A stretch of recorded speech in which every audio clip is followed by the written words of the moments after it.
व्यवहार में आपने कहावत तो सुनी ही होगी कि आंखों वाला अंधा। दूसरी ओर जिसकी स्थूल आंखें ना हो और वो यदि विद्वान हो तो ऐसे बिना आंखों वालों को प्रज्ञाक्षु कहते हैं। स्थूल आंखें नहीं है उसकी, प्रज्ञा की आंखें है उसकी। इसी तरह साक्षी का अर्थ है जो आंखों वाला है। अदालत की भाषा में विटनेस कहते हैं जिसे।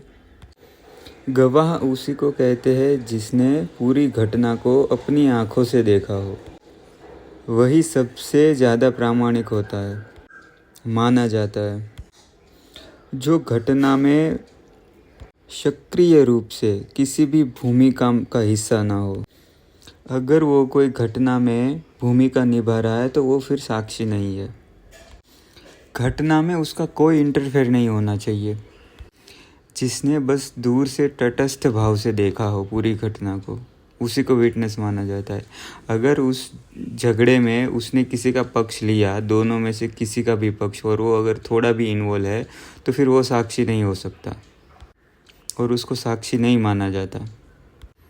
जिसने निरपेक्ष भाव से पूरी घटना को देखा हो और अगर घटना में वो जुड़ गया तो किसी न किसी का पक्षपाती ज़रूर बनेगा।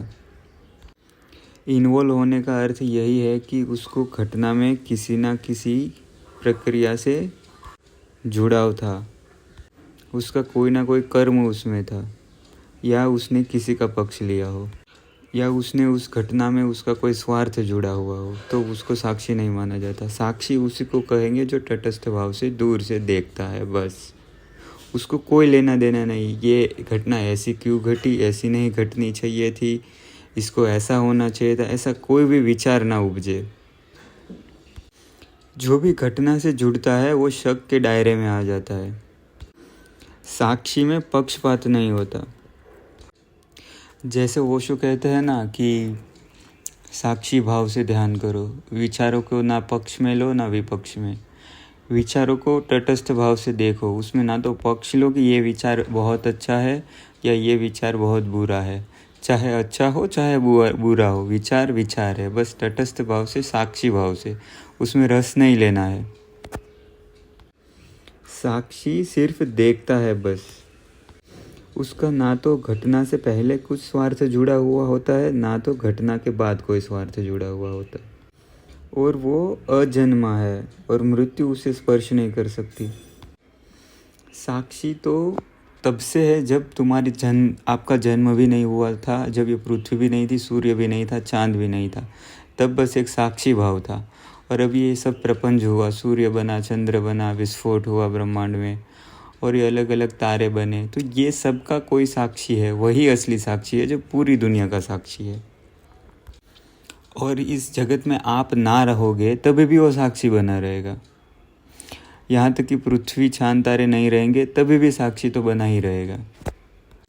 और उसको कोई लेना देना नहीं कब सूरज बने, कब चांद तारे बने, पृथ्वी कब बनी, कितने साल टिकी, कब पृथ्वी नष्ट हो गई, उसको ये सब चीज़ों से कोई लेना देना नहीं।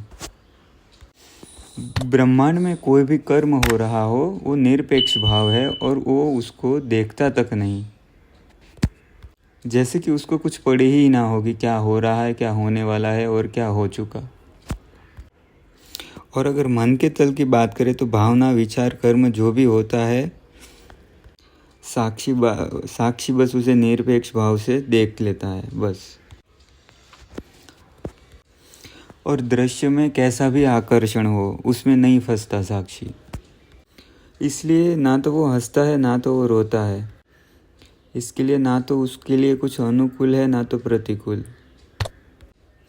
यही साक्षी भाव है, यही बुद्ध की विपाशना